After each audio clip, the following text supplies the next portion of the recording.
Se cayó.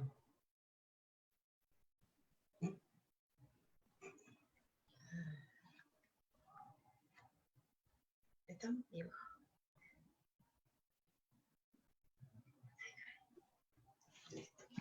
¿Y José? Se ve.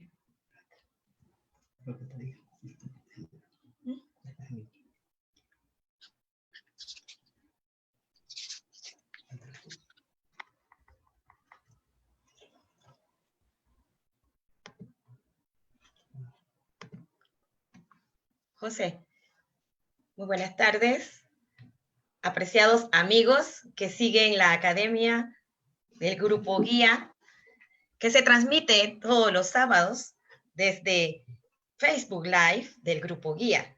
En estos momentos, ¿verdad? Transmitimos desde Panamá para todo el mundo y Latinoamérica. Tenemos el honor de tener con nosotros al doctor José Félix Sánchez Gallego, juez de garantía del primer circuito judicial de Panamá. Doctor, para que se presente, buenas tardes. Muy buenas tardes, licenciada Josefa Monfante. Buenas tardes a todos y todas. Agradezco pues la posibilidad por concederme este espacio para dirigirme a ustedes, para conversar algunos temas jurídicos de actualidad y que espero que sean de mucho interés. Doctor Sánchez, tenemos pues el honor y el placer de tenerlo con nosotros y de poder exponer todo lo relacionado a su libro, el libro El error en el derecho penal, tal cual como ha quedado establecido en toda nuestros momentos en los cuales hemos hecho la promoción del tema del día de hoy, y nos ha dado usted el honor de presentar su libro. El libro tiene un avance, ¿verdad?, donde usted hace referencia a ese tema tan innovador como el error en el proceso penal. ¿Nos puede conversar sobre él mismo? Claro, el texto está dirigido básicamente a aspectos de naturaleza sustantiva. Está dividido en 5 capítulos, en los cuales se aborda en primer lugar, en el primer capítulo, algunos aspectos esenciales en cuanto a la teoría del error. Todo ello con el propósito de poder dimensionar la figura desde sus bases. Es que cada figura jurídica debe ser entendida y analizada desde los fundamentos que la componen, para de esa manera poder realizar las interpretaciones del caso. Posteriormente me ocupo del error de tipo en el segundo capítulo. Más adelante voy a hacer algunas reflexiones un tanto pues, más acabadas en cuanto al contenido de los capítulos en lo que corresponde y en una apretada síntesis, evidentemente. En el tercer capítulo abordo aspectos relacionados con el error de prohibición, en tanto que en el cuarto capítulo me ocupo de algunas modalidades del error, el error de subsunción, y sobre todo dedico especial atención a algún tema que carece de algún abordaje significativo por parte de la doctrina científica. En este caso, el error sobre las causas de exculpación. Vale mencionar que toda la revisión que se adelanta en los capítulos que hasta aquí he mencionado se ocupan, o me ocupo, de realizar algunas reflexiones en derecho comparado, particularmente en cuanto a la teoría del error en la doctrina y en la legislación española. No sin ello, no sin dejar de mencionar, desde luego, las referencias en cuanto al error en la legislación alemana, el Código Penal alemán, el gran Código Penal alemán del cual todos somos tributarios, y la doctrina de aquel país. Y el último capítulo está dirigido a examinar la figura del error en el Código Penal panameño. En términos generales, esta es la división que presenta el texto que hace muy poco he podido terminar. Sí, licenciado José Félix, y en realidad vemos pues cómo se ha desarrollado en el texto, en tu obra, y también vemos que has tenido un prólogo escrito, ¿verdad?, por la doctora, se me escapa el nombre, un prólogo bien extenso. ¿Nos podías conversar sobre ese punto de referencia en cuanto a esa introducción de ese prólogo que nos trae la doctora Teresa Aguado Correa en cuanto a ese punto de referencia que es ese error en los procesos penales. Claro, la doctora Teresa Aguado Correa fue mi directora de tesis doctoral en la Universidad de Sevilla, y en su momento pues le planteé la posibilidad de utilizar algunas de las referencias que había planteado o había establecido en la tesis para materializarlas en un texto. Ella, como siempre, pues ha sido muy diligente conmigo en las recomendaciones, y pues me ha sugerido que realizara en alguna u otra forma una síntesis de lo que en su momento escribí y pudiera transmitirlo a través de este texto. En el prólogo, la doctora Aguado Correa hace mención en alguna u otra forma a la importancia de la figura del error, dado que éste interviene en cada una de las categorías del delito, al tiempo en que se examina la tipicidad, debido a que el error influye decididamente en el tipo, al momento en que se examina la antijuricidad, dado que el error sobre las causas de justificación es un aspecto del cual se ocupa la figura que acapara nuestra atención, y también en aspectos relacionados con la culpabilidad, con las causas de exculpación, dado que el error, al menos en la legislación alemana, en la cual hay una legislación muy desarrollada en este sentido, también dice relación con esta categoría del delito. E incluso en sede de punibilidad, donde encontramos las excusas absolutorias y las condiciones objetivas de punibilidad, de acuerdo con algún sector de la doctrina, también tendría alguna incidencia el error sobre la punibilidad, aunque debo reconocer que la opinión mayoritaria de la doctrina sobre este último punto no favorece la posición que reconocería los efectos del error en sede de punibilidad.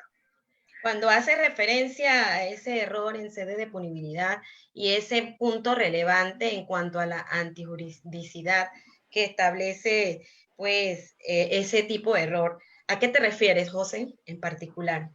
Bien, cuando hago mención a la antijuridicidad, es que uno de los supuestos en los que puede tener lugar el error está relacionado con el hierro en las causas de justificación, bien en la existencia de las causas de justificación o en los presupuestos. Es decir, que la gente puede considerar que se encuentra amparado por alguna causa de justificación cuando en realidad no es así, o que el individuo puede considerar que ha tenido lugar uno de los presupuestos que componen una causa de justificación. Este último punto es el que ocurre con mayor incidencia, y la doctrina generalmente se ocupa de este aspecto al tiempo en que plantea el ejemplo de la legítima defensa. La legítima defensa por alguna cuestión de naturaleza putativa. Es decir, la persona cree equivocadamente que va a ser víctima de alguna agresión ilegítima, pero en realidad esto no es así. De manera que el error tendría lugar en este sentido. Se trata de una discusión bastante interesante en la doctrina y que ha generado no pocas reacciones. Por un lado, la doctrina mayoritaria es de la opinión que en este caso se está frente a algún error de prohibición, en la medida de que la persona considera que su conducta no es objeto de castigo, y en vista de esto está relacionado con un error de prohibición que en términos generales consiste en la falta de conocimiento de la condición antijurídica del comportamiento. Otro sector minoritario, pero al cual yo me suscribo y que tiene autores muy relevantes que lo respaldan, es de la opinión que las causas de justificación constituyen una suerte de tipo justificativo, de manera que si la persona hierra en cuanto a los elementos o presupuestos de las causas de justificación, está errando en un tipo de justificación, y eso da lugar en consecuencia a que el error sobre los presupuestos de una causa de justificación configure un error de tipo.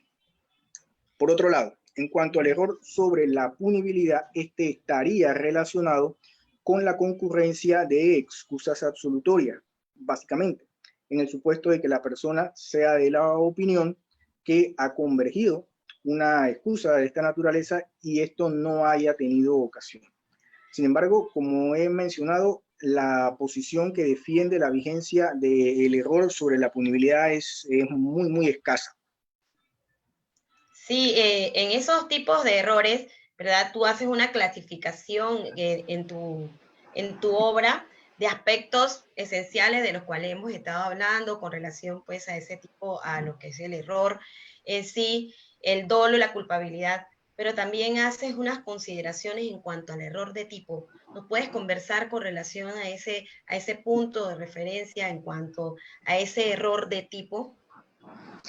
Bien, creo que para poder dimensionar el tema de manera correcta debemos regresar, como mencioné, a los antecedentes o a los fundamentos.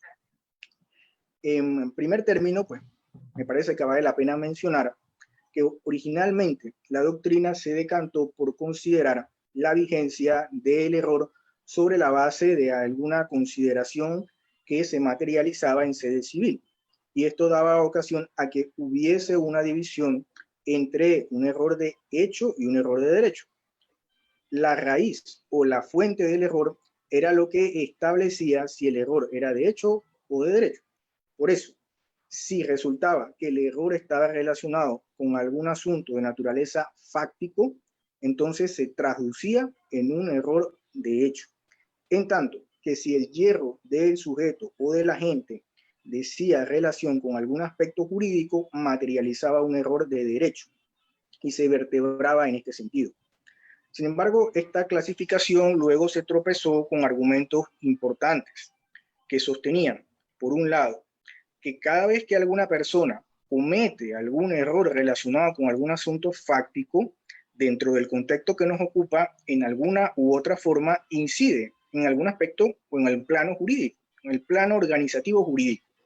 Es por eso que la clasificación entre error de hecho y error de derecho era en realidad una ficción, porque en cierta medida todos los errores que están relacionados con el contexto que nos ocupa, es decir, sustantivo, penal, se traducen en errores de derecho, porque tendrían incidencia en el plano organizativo jurídico.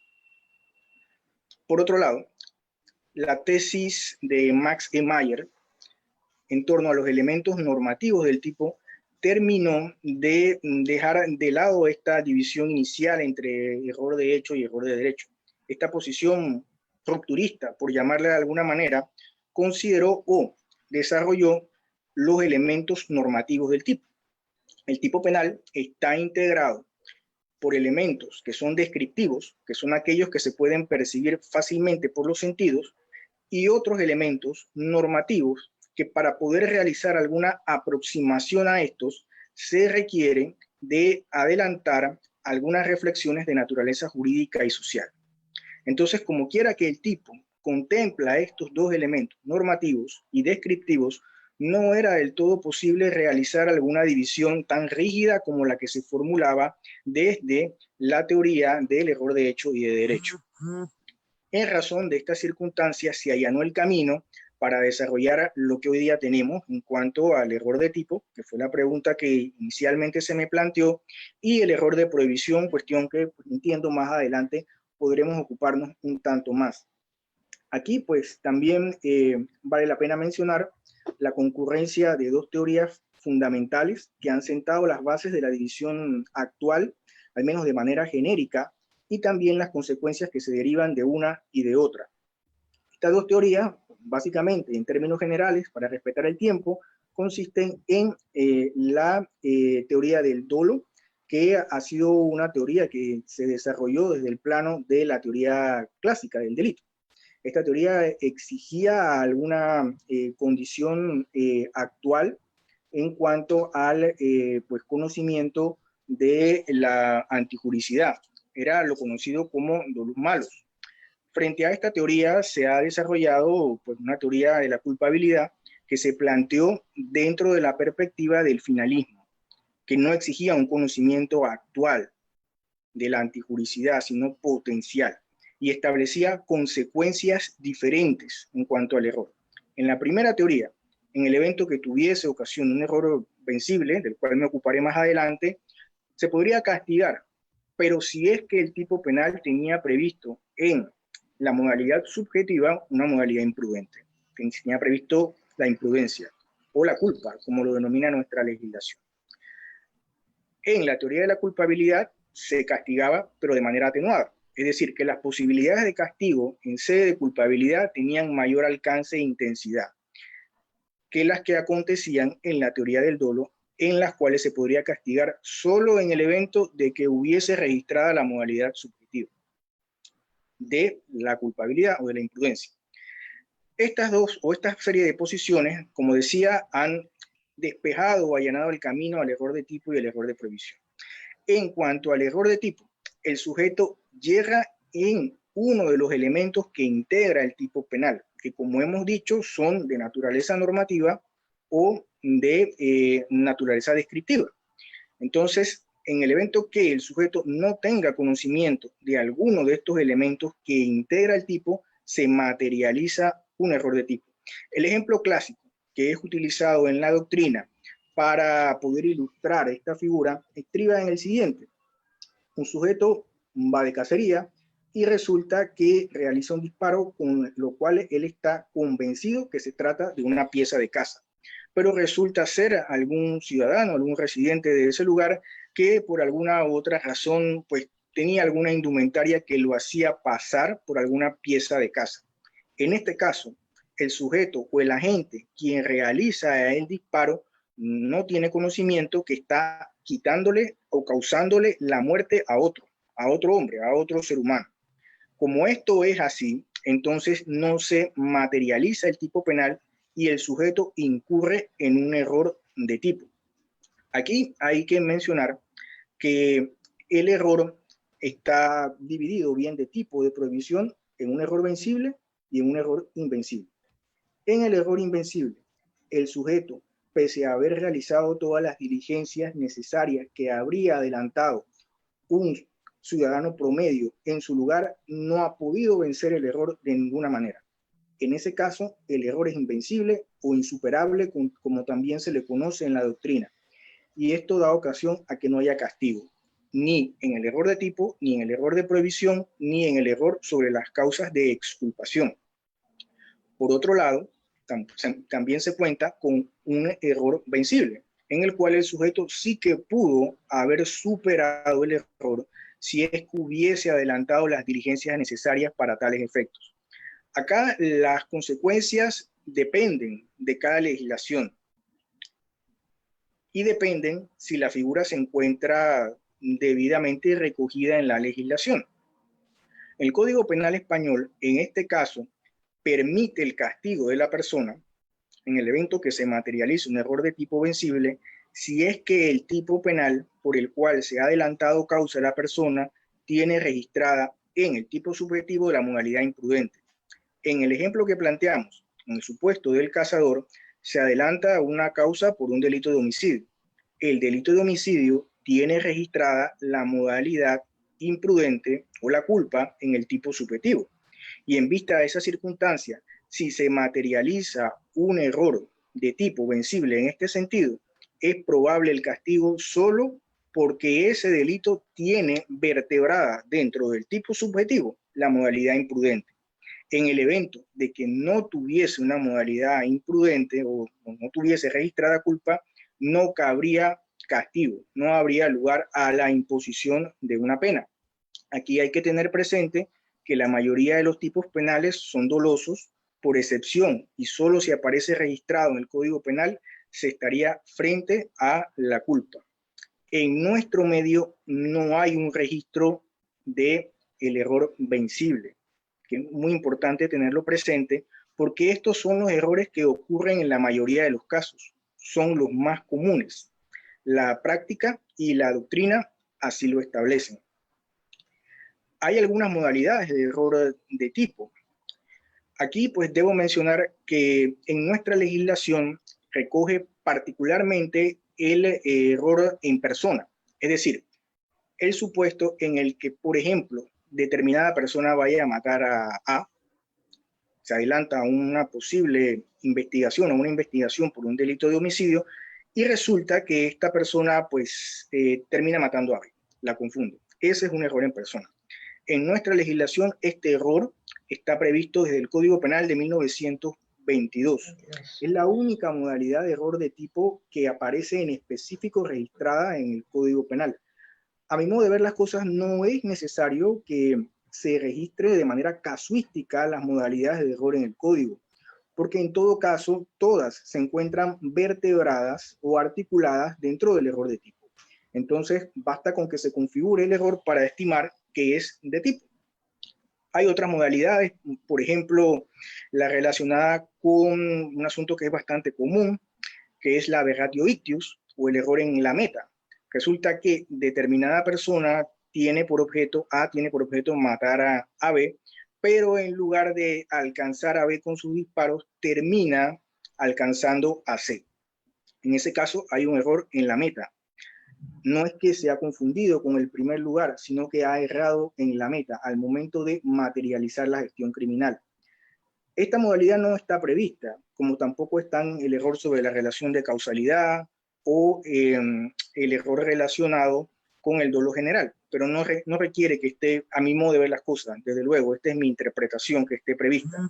En esta última modalidad de error que les participo, en el aberratio ictius, hay diferentes posibilidades, dependiendo de la posición que se siga. Uno podría considerar en primer plano que en el supuesto de que haya intentado matar a B y no lo haya alcanzado porque terminó disparándole a C, que cabría un castigo por tentativa de homicidio en perjuicio de B, en tanto que un homicidio imprudente en detrimento de C, a menos que el escenario permita establecer que había una claridad de considerable entidad de tal suerte que el sujeto A, el agente o imputado, en efecto, o acusado, si es el caso, desde luego, pudo tener conocimiento que habría altas posibilidades de causar el deceso de C, es decir, que haya un dolo eventual. Y en este caso, entonces, estaríamos en presencia del dolo para con ambas personas y no de la imprudencia. Pero cada caso va a determinar el alcance de la interpretación que se realice en cuanto a esta situación. Es lo que puedo contar acerca del error de tipo. Podría ser en nuestro medio que este error de tipo vencible que no está previsto pueda tener algún reconocimiento. Puede ser, ¿ya? Para tales efectos, me parece que se podría atender a la circunstancia genérica establecida en el artículo 90.7 del Estatuto Punitivo, que dice relación con cualquier circunstancia, en términos generales, que le parezca al juez que pueda ser aplicada. Entonces, podría quizás recurrirse a esa vía para aplicar alguna disminución a la pena a la persona que ha tenido alguna participación por vía de un error de tipo vencible. Lo ideal sería que estuviese registrado. Esta sería alguna alternativa para poder en cierta forma darle crédito a la persona que ha incurrido en algún error de tipo vencible, dado que en cierta medida, en cierta forma debemos entender que hay alguna disminución del injusto o de las consecuencias del injusto, pudiese ser, ¿ya? Pudiese interpretarse de esta manera. Es una idea, es una forma quizás de poder interpretar la legislación. No conozco antecedentes jurisprudenciales en cuanto a esta situación en particular. Es un asunto muy sui generis. Quizás esa es la razón por la cual no he encontrado algún antecedente en nuestro medio en esta dirección. De hecho, tampoco es que el uso al error es un tema desarrollado de manera frecuente en nuestro medio. De eso me ocupo en alguna manera en el texto.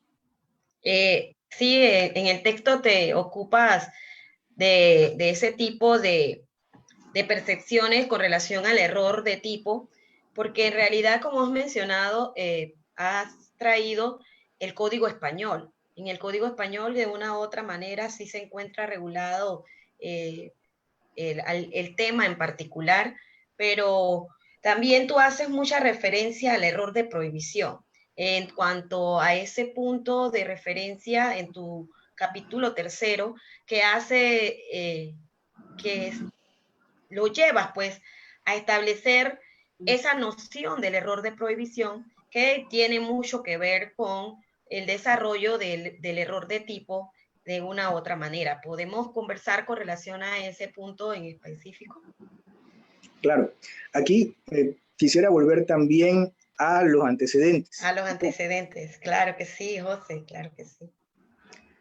me parece que debemos tener alguna referencia al Código Penal de 1982. El Código Penal de 1982 tenía alguna regulación en cuanto al error de tipo vencible, que es el cual he terminado de conversarles. Hay que tener presente que en ese código el error de tipo estaba previsto en sede de culpabilidad, debido a que el Estatuto Punitivo de 1982 estaba informado por la teoría neoclásica del delito, lo cual significa, entre otras cosas, y para los efectos que ahora acaparan nuestra atención, que el dolo se encontraba en sede de culpabilidad, al igual que la culpa o la imprudencia. Es por eso que el Código Penal de 1982, siendo consecuente con esta línea de pensamiento, ubicaba el error en ese contexto. Y sí tenía algún error vencible, a diferencia del Código Penal actual. Importa mencionar en esta dirección, igualmente, que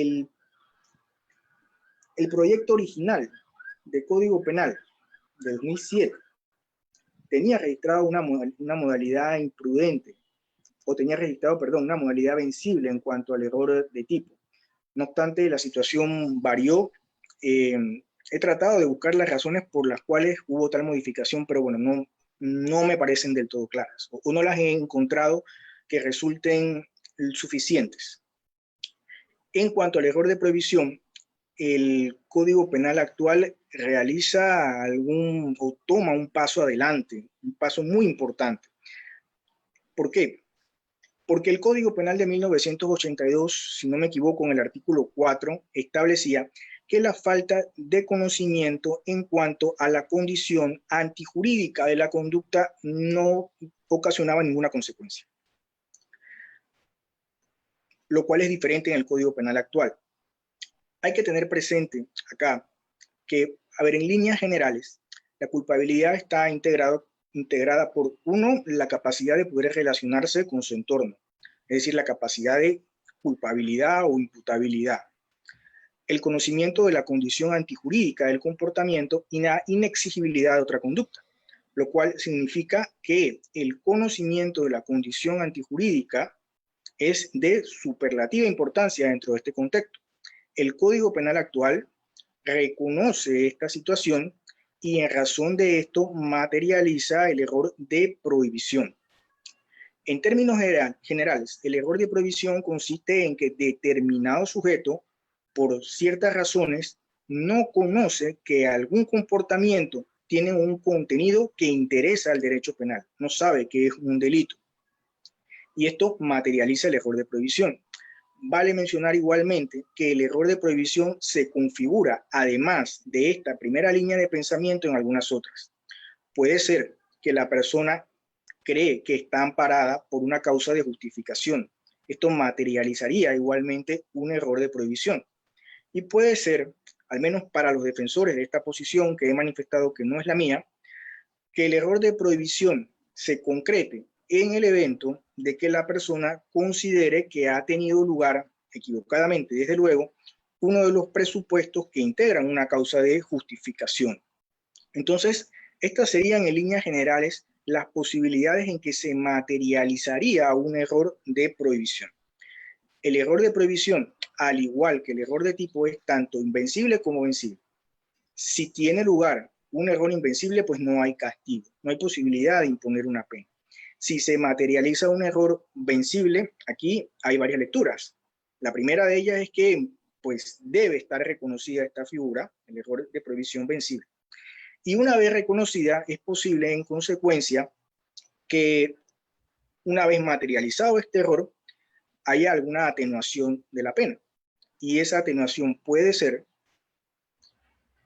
que ocurra en todo caso, es decir, que el juez está obligado a hacerla, o puede ser que sea facultativa. Es una decisión de pues, política criminal establecer si se le va a conceder o no alguna eficacia al error. En nuestro medio no está prevista la figura del error de prohibición vencible. Y pasa la misma situación o la misma problemática que ocurre con el error de tipo. Es que los errores vencibles son los que ocurren con mayor frecuencia. El error invencible es mucho más difícil que se materialice. Entonces, hay alguna situación problematizadora en este sentido. Diría yo que quizás pudiese resolverse en los mismos términos que el error de tipo, es decir, acudir a la circunstancia atenuante establecida en el artículo 90.7 del Código Penal y en consecuencia fijar alguna disminución de la pena. Pero este es un camino interpretativo y no tiene pues, un asidero legal porque la figura no está establecida expresamente en nuestro medio. Hay que tener presente que si bien pues, los principios informan el ordenamiento jurídico, estamos en esta ocasión haciendo mención a algún asunto que es de naturaleza penal sustantiva, que está regido por el principio de legalidad. De manera que, pues, es un vacío importante que no se encuentre establecida esta figura en nuestro medio. Aquí también es muy importante tener presente que para que se pueda establecer o demostrar un error debe probarse por la persona que lo alega, por la persona que dice que será el acusado o el imputado que el error se ha materializado. No he encontrado algún precedente en nuestro medio en este sentido, pero el Tribunal Supremo Español sí se ha ocupado de esta situación y con creces, en reiteradas oportunidades, de manera que ha establecido que quien alega el error debe probarlo. Igualmente que tampoco tienen lugar los errores burdos, como en su momento desarrolló Belsen, es decir, quien considere que robar no es un delito. Diría también en cuanto al error de prohibición que el Código Penal ha sido consecuente con los lineamientos generales de la teoría del delito porque ha respetado el principio de culpabilidad en la medida que ha entendido que es de considerable entidad que la persona tenga conocimiento de la condición antijurídica del comportamiento para de esa manera dar ocasión a la imposición de un castigo. Y en esos momentos, ¿verdad? Cuando se da la imposición del castigo y la prueba, o sea, hay que probar ese error de una u otra manera y que la consecuencia de esa prueba recae sobre la persona imputada o acusada en ese momento porque es quien le correspondería en realidad probar que él no lo hizo y que ha sido pues por un error. Es importante también ver esos límites que de una u otra manera se dan en esa existencia, cómo se da ese error en la existencia y ese límite para esas causas de justificación que de una u otra forma tiene que presentar la persona acusada o la defensa del acusado en ese momento. Este tema es de superlativa importancia y agradezco la intervención. En primer término, pues sí debo mencionar que pues, el trabajo que yo he presentado lleva a cabo algún desarrollo en torno al error, pero dentro del plano absolutamente sustantivo. Es decir, no hay alguna vinculación o alguna referencia a aspectos de orden procesal, pero en el proceso penal se materializa lo establecido en las normas sustantivas. Entonces, importa tener muy presente, este es un asunto que, pues como indiqué, no está en el texto, responde desde luego a las reflexiones que yo pudiese tener. Y estriba su pregunta o tiene un alcance importante porque cabría, en consecuencia, meditar sobre los alcances del error en el proceso penal. De entrada, yo pues soy de la opinión que el error es un asunto que debe examinarse al tiempo en que se materializa el juicio, debido a que en ese momento es que se desahoga la prueba y se potencian principios como la inmediación, la contradicción, la bilateralidad, entre otros, en razón de la dinámica del juicio. Por eso creo que la sede natural del error se encuentra en juicio, donde, como bien usted decía, pues se debe pues, probar si es que ha habido algún error de tipo de prohibición y si es de prohibición en cuanto a los límites o a las fronteras de una causa de justificación o a los presupuestos. Pero habría que preguntarse si es que el error no podría tener lugar en otras fases del proceso, en fase de investigación o en fase intermedia. Podría tener lugar un error al momento en que se plantea una imputación o al momento en que se discute una medida cautelar. Creo que para poder responder esta pregunta hay que tener muy presente que hay sistemas cerrados y sistemas abiertos, como ustedes saben. Los sistemas cerrados están integrados exclusivamente por normas jurídicas. Y esto básicamente era lo que teníamos con el sistema inquisitivo mixto y el código judicial, en cierta forma. Pero hay sistemas abiertos, como el que tenemos actualmente, que está integrado por principios y normas, más en nuestro medio, en el cual el principio es el que valida la norma y no viceversa. Eso nos permite establecer la vigencia de los principios y la importancia de estos, que la interpretación de la ley debe tener fuerza plástica, pero fuerza plástica racional, porque los principios son mandatos de optimización que en alguna medida u otra están llamados a encontrar soluciones, si se quiere, más justas en los casos en que el recurso al derecho positivo puro y duro no está en posición de hacerlo. Esto significa que el asunto, pues, hay que mirarlo con, pues, perspectivas, pienso yo, amplias pero razonables. Pensaría que el primer tropiezo que tendría el error en sede de fase de investigación es que el juez de garantía trabaja con elementos de convicción, no trabaja con pruebas. Y como saben ustedes, los elementos de convicción no son pruebas, pero son circunstancias, o más bien se trata de aspectos mediante los cuales se pueden, en cierta forma, validar algunas situaciones, quizás situaciones de orden provisional, aspectos relacionados con cautelas, aspectos relacionados con afectación de derechos por la vía de la materialización de medidas intrusivas. Entonces, no se trata exactamente de prueba, lo que acontece en fase de investigación, porque el juez de garantías no trabaja con probabilidades racionales y no propiamente con hechos probados. Eso acontece en sede de juicio. Entonces, aquí hay un primer escollo para que se pueda materializar el error, porque requeriría alguna prueba, como usted bien ha dicho. Me parece un poco difícil en sede de imputación que se pueda reconocer, máximo porque en nuestra legislación el error que está reconocido es el invencible. Es decir, que en el caso que sea un error de tipo, se debe llegar a la conclusión en ese primer momento, que es bastante prematuro generalmente, que la persona no tenía conocimiento que se configuraba alguno de los elementos del tipo. O en el supuesto del error de provisión se debería demostrar que el sujeto no pudo de ninguna manera tener conocimiento que la conducta por la cual se investiga está prohibida. Por eso es un poco complicado el reconocimiento, a menos que haya alguna situación que resulte pues muy evidente, absolutamente evidente, superlativamente evidente, podría tener ocasión algún control material en sede de imputación, pero creo que serían los menores de los casos.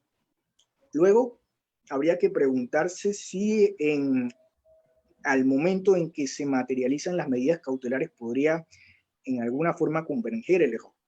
Hay alguna norma que sostiene que no deben aplicarse medidas cautelares si es que hay causas de exculpación o causas de justificación. Esa norma pues está prevista en el código, tiene algún otro alcance. Creería que podría ser aplicable para el error de prohibición, ¿ya? De manera que en el caso que haya elementos de convicción que permitan establecer sin lugar a dudas y de manera clara que está establecido, este error podría recurrirse a esa norma y no aplicarse medidas cautelares. Esto es así debido a que, de acuerdo con la estructura que está en el Código Penal, el error de prohibición se encuentra entre las causas de exculpación. Entonces, me parece que se encuentra sincronizada estas normas que impiden la aplicación de cautelares ante la vigencia de una causa de exculpación con aquella que está establecida en el Código Penal, donde se encuentran las causas de exculpación, entre estas el error de prohibición. Es más difícil hacer algún examen en este sentido en cuanto al error de tipo, dado que este no es una causa de justificación con propiedad, no es una causa de exculpación, tampoco es una de las figuras que está establecida en nuestro medio para extinguir la acción penal. Si uno realiza alguna reflexión o alguna lectura al tenor de la letra de lo previsto en la norma procesal penal. De manera que las posibilidades en alguna forma se encuentran abiertas desde la perspectiva que les he podido participar, pero pienso que de manera limitada. Luego, creo que habría que realizar algunas reflexiones en cuanto a la siguiente etapa, es decir, la etapa intermedia. ¿Se podría materializar el error acá? Entiendo que si el fiscal ha llevado a cabo pues, alguna investigación y es de la opinión que hay un error bien de tipo o de prohibición que es pues muy claro, que es muy evidente, pienso que bien podría requerir el sobreseimiento y utilizar como base pues que no va a acusar porque se ha materializado algún error bien de tipo de prohibición. Creo que en este caso se podría dar. Es cierto que, como hemos dicho, los elementos de convicción pues no son prueba, pero vamos, que sirven para aplicar medidas de considerable entidad. Con estos elementos de convicción, alguien va a la cárcel por 6 meses, por lo menos. Con estos elementos de convicción, alguien puede ser el sujeto de que haya escuchas telefónicas. Es decir, hay afectaciones a los planos organizativos más íntimos de las personas. Entonces, si tales elementos sirven en este sentido, también podrían servir en el sentido que estoy planteando, si es que resultan pues muy claras las cosas. En materia de acusación, es un poco complicado que se realice un control en este sentido, en esta dirección, es decir, que no prospere la acusación por la convergencia de algún error. Hay algún fallo de la Corte Suprema de Justicia que reconoce que el juez de garantías pues sí que puede adelantar algún control en materia de fase intermedia. Yo diría que para que se pueda materializar algún error en sede de fase intermedia y no tener por presentada la acusación, debía acontecer algún error superlativamente protuberante por parte del fiscal al tiempo en que planteó la acusación, de tal manera que se vislumbre desde todos los flancos posibles y a la luz o a la observación de cualquier sujeto promedio que ha tenido lugar un error. Y eso daría lugar a algún control de la acusación, pero entendería que es de los casos que no va a ocurrir, al menos con mucha frecuencia. Un caso de baja intensidad en cuanto a lo cuantitativo. Pero el error creo igualmente que podría materializarse al tiempo en que tienen lugar los diferentes medios de impugnación establecidos en nuestro contexto. Por ejemplo, el recurso de apelación podría el recurrente pues, echar mano de la teoría del error si es que estima que ha acontecido y no debe aplicarse alguna medida cautelar, ¿ya? En el entendido, como plantea al inicio de esta intervención en este contexto, que el código está gobernado por principios. Y esto pues nos obliga, pienso yo, a pues trabajar con matices un poco más abiertos, pero racionales. Entonces podría tener en este sentido. Las sentencias que permiten apelación también podrían recurrirse por parte de pues el defensor y solicitar el reconocimiento del error. Creo igualmente que en materia del recurso de anulación se podría ensayar la vigencia del error por vía de las causales probatorias, es decir, el error de hecho en la existencia de la prueba y el error de derecho en la valoración de la prueba, dado que quien se presenta ante el Tribunal Superior de Apelaciones puede considerar que efectivamente al tiempo en que se desahogó la prueba no hubo una valoración correcta y no se reconoció el error, en el supuesto de la causal de error de derecho. O, por otro lado, que se dejó de valorar, se pasó por alto determinada prueba y ello dio lugar a que no se reconociera algún error, bien de tipo o de prohibición. Me parece que igualmente en sede de casación, la discusión en cuanto a la concurrencia del error se encuentra vigente, dado que es posible considerar que ha habido alguna infracción a normas pues, de naturaleza sustantiva. Y creo que eso podría allanar el camino a la discusión en torno al error. Es lo que podría comunicar en cuanto a la materialización de la figura. Hay alguna otra cuestión que quisiera abordar dentro del plano sustantivo. Yo pues me he ocupado al tenor de las preguntas que se me han formulado del error de tipo y del error de prohibición. Sin embargo, hay otra modalidad de error de la cual me ocupo en el texto, que es el error sobre las causas de exculpación. Este error no tiene cabida en nuestro medio. no hay una regulación para el error en las causas de exculpación en nuestra legislación. Y esto me parece que debe concitar la atención, por lo que paso a participar a continuación. En primer lugar, en nuestro medio hay un número importante de causas de exculpación, algunas de ellas con requisitos un poco complicados de acceder.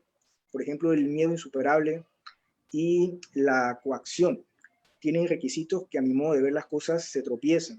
E incluso también se tropiezan con el estado de necesidad exculpante.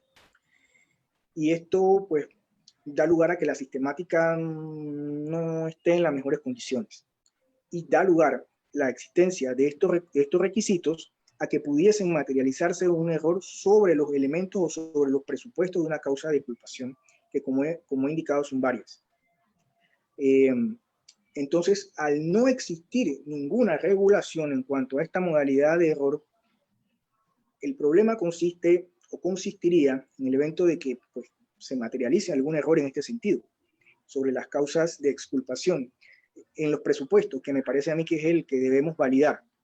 Entonces, ¿qué hacer frente a esta circunstancia?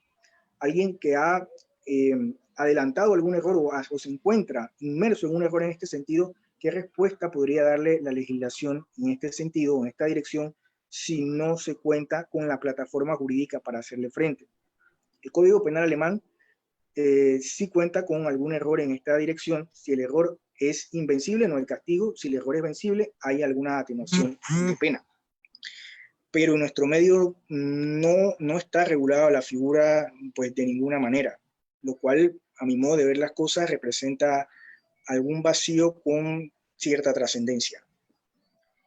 Tenemos, José, que si bien es cierto, has hecho una relación bien sucinta de todo el contenido de tu obra, también tú haces referencia a la legislación panameña. La legislación panameña de 1916, de 1922, 1982, del cual ya estuviste conversando con nosotros, y del código, ¿verdad?, del 2007, y donde pues pones marcos de referencia con relación a ese punto del error en nuestra legislación. Podríamos conversar un poquitito con relación a ese tema, ya que ha sido un tema bien expuesto, bien extenso, y estamos a pocos minutos ya de terminar pues con nuestra conferencia y con ese punto de referencia que también queríamos hacer en cuanto al error en el derecho penal y el dolo y la culpa en nuestros procedimientos. Bien, en torno a este punto voy a empezar desde lo último al principio. Sí, ¿verdad? El dolo y la culpa es pues, importante tener presente que en la sistemática del Código Penal que rige en la hora actual, ambas figuras se encuentran previstas dentro del tipo, lo cual implica algún giro de timón de considerable entidad en cuanto a la sistemática de la legislación panameña, dado que, como he tenido ocasión de participar, el Código Penal de 1982 tenía registrados el dolo y la culpa en sede de culpabilidad, en razón que seguía los lineamientos generales de la teoría no clásica. Este nuevo código, bueno, ya no es tan nuevo, este Código Penal que rige ahora mismo ha realizado alguna modificación en este sentido y las incluye en el tipo penal. Esto no significa necesariamente que el Código Penal sea un código finalista, al menos a mi modo de ver las cosas. Esto lo digo porque hay autores, y autores muy importantes, grandísimos autores, como Klaus Hautzin o como Gunther Jacobs, que son funcionalistas y que no desarrollan o no son partidarios de ninguna medida de la teoría de la acción final. Y estos autores ubican tanto al dolo como a la culpa en el título, pero que no participan de los lineamientos de la teoría de la acción final. Hay que, pues, verificar los diferentes componentes del código para poder, pienso yo, llegar a alguna lectura integral en cuanto al estatuto punitivo. Yo diría que el código se encuentra informado de varios postulados. El código reconoce la teoría de la imputación objetiva y esta ha sido un diseño del funcionalismo. Entonces, aquí hay un método que informa el código. Es cierto que a partir del finalismo se ubicó al dolo y al tipo en sede, al dolo y la culpa en sede de tipo. Entonces, como el Código Penal actual tiene alguna regulación en este sentido, diría que también está informado en cierta medida por el finalismo, ¿ya? Entonces, el código, a mi modo de ver las cosas, no responde a alguna línea dogmática particular, sino que es el producto de varios modelos o de varios esquemas. Bien, en cuanto al error en la legislación panameña, como he tenido ocasión de participar, se ocupa del error de tipo y del error de prohibición. En el error de tipo, pues, incluye solo la modalidad invencible, de tal suerte que si tiene ocasión el error invencible, pues no hay castigo. No está prevista la modalidad vencible, lo cual, pues entiendo yo, es un asunto que debería abordarse quizá a través de alguna iniciativa legislativa. Podría recurrirse a lo que pues les he planteado yo en esta ocasión como un camino, porque lo que intento plantear aquí es, si se quiere, un camino o varios caminos. Seguro hay otros con mejores luces, pero estos son los que pues se me van ocurriendo a mí. El código pues ha registrado la figura del error de prohibición, que como he tenido la oportunidad de manifestar, me parece un absoluto acierto del legislador, en la medida que con esto ha respetado los linderos del principio de culpabilidad y de los elementos que integran la culpabilidad, porque la noción del carácter antijurídico del comportamiento sí que debe ser tomado en consideración. Entonces este código ha pues dejado atrás las previsiones establecidas en el Estatuto Punitivo de 1982, que no daba lugar a materializar un error de prohibición, dado que sostenía que la falta de conocimiento de la prohibición de la conducta no tenía ningún efecto o ningún valor. Pero, como he indicado, no tiene prevista la modalidad vencible, lo cual pues también me parece relevante. Creo que pues, podríamos realizar un ejercicio como el que he planteado, en el que se puede reconocer alguna circunstancia atenuante. En este caso, por tratarse de algún error de prohibición, creo que podría uno ensayar que hay una doble disminución tanto del injusto como de la culpabilidad, lo cual debe vehiculizar o podría vehiculizar la aplicación de alguna atenuante. Esto como complemento a lo que ya he dicho, que no lo repetiré para evitar una innecesaria tautología.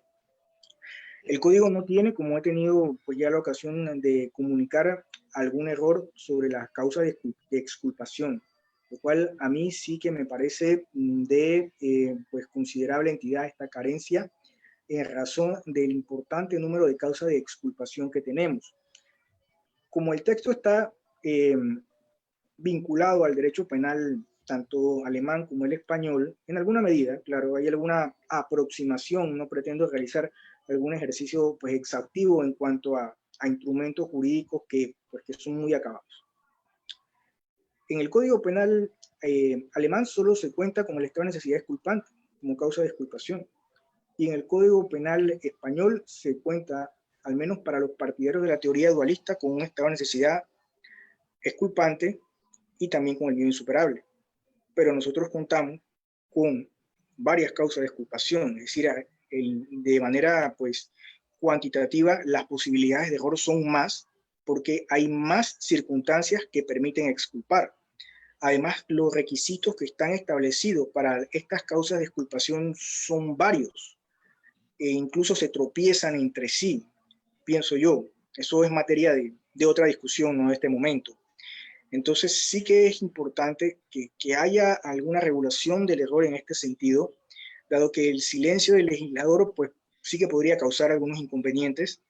Creería yo que se puede acudir a la causal establecida en el artículo 90.7 del precepto sancionador, pero como les indiqué, pues un asunto de orden interpretativo y que debe ser utilizada con sumo cuidado, dado que hay cláusulas como esta en otras legislaciones, por ejemplo, en el Código Penal español se ha materializado o se ha manejado la figura del atenuante analógica, es decir, aquella que en alguna u otra medida guarda relación con algunas de las que se encuentran previstas en el catálogo de las circunstancias modificativas de responsabilidad criminal por vía de atenuación, lo cual le proporciona a la atenuante alguna plataforma jurídica objetiva. En nuestro medio esto no es así y prácticamente queda en cabeza del operador del sistema disponer en qué circunstancias podría tener lugar la aplicación de alguna atenuante de acuerdo con la sintaxis de la norma que he mencionado. Creo que el camino sería reconocer la disminución del injusto al momento en que se materializaría un error de tipo o la disminución o la doble disminución del injusto y la culpabilidad del error de prohibición. Y esto alcanzaría también al error sobre las causas de exculpación. Así que creo que podría ser la respuesta para el error vencible. Para el error invencible, un poco más complicado porque no hay alguna respuesta clara del plano jurídico.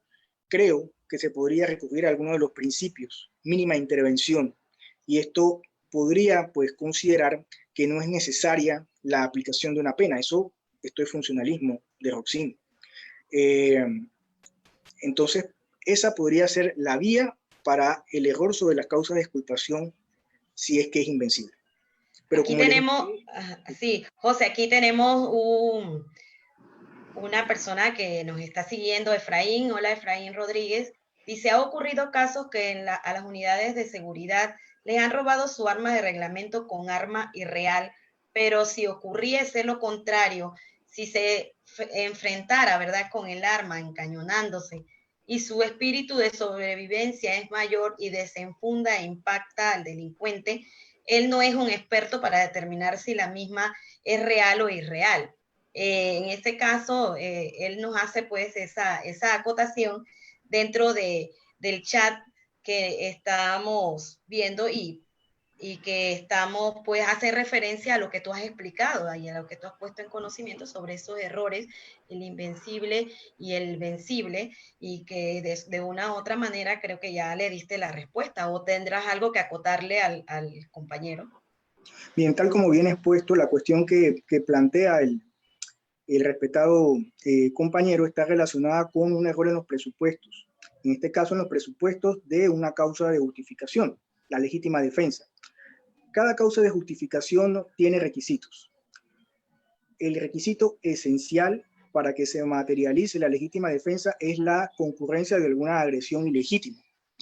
Y el supuesto o el caso que plantea el compañero sí ha acontecido. Yo he leído, he tenido oportunidad de examinar algunos fallos, al menos en nuestro medio en este sentido, y el error, en este caso de la persona, consiste en considerar que en efecto se ha materializado alguna agresión ilegítima, por las razones que muy bien ha explicado el compañero. En este caso sí que podría tener algún error en los presupuestos de la causa de justificación.